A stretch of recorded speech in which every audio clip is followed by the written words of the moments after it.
Hi YouTube, Unkert Education here. In this video, I'm going to show you how to install VirtualBox, which allows you to run virtual machines in Windows on Windows 11. And I'll show you an issue that I experienced installing it and how to get around it. So let's get to it. The first thing we need to do is open up a browser. And so I'm going to open it up. You have VirtualBox here. I want to click on Download. Okay, and we want to download for Windows hosts. So I'm going to go ahead and do this. And you'll see some of those parts of this video might be sped up.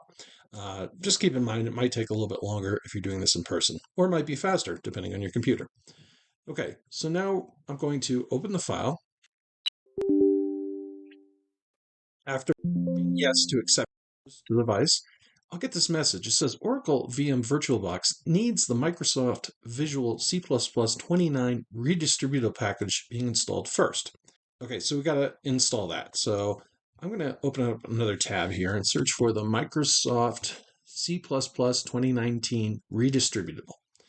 And I'll click on this link here. And if I go on down, I see that for a 64-bit computer, here's the one I want, I have this .exe file. I have a 64-bit computer. I believe if you have a 32-bit computer, you'd use this one. But anyways, I'm going to download the one for the 64-bit. And now I'll click Open File. I'll agree to the terms and conditions and click Install.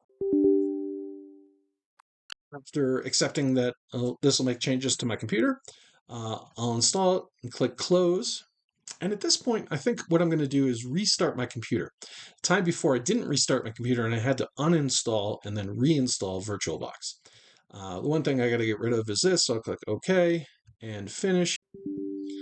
And so installation failed. Okay, fatal error. Okay, so I'll click OK. I'm going to stop the video and restart the computer and come on back.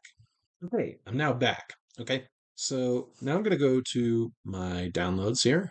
And see we have the VirtualBox. I'll right click and open. It's going to ask me to make changes to my device. And this setup wizard is going to come up. So I'm going to click next, then next, and then yes. And yes. And it's going to give me a warning about like the Python not being configured and that stuff, but just don't read it and move on. No, I'm kidding. But in reality, I had found that I've been able to run Linux by just ignoring it and moving on. So if you have a solution to that little warning in the comments, comment in the comments below. Okay, so I'm going to click Finish here. And let's close this out.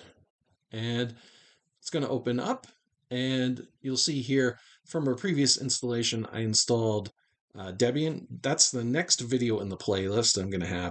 So if you want to install Debian 12 with the Mate desktop, watch the next video in the playlist.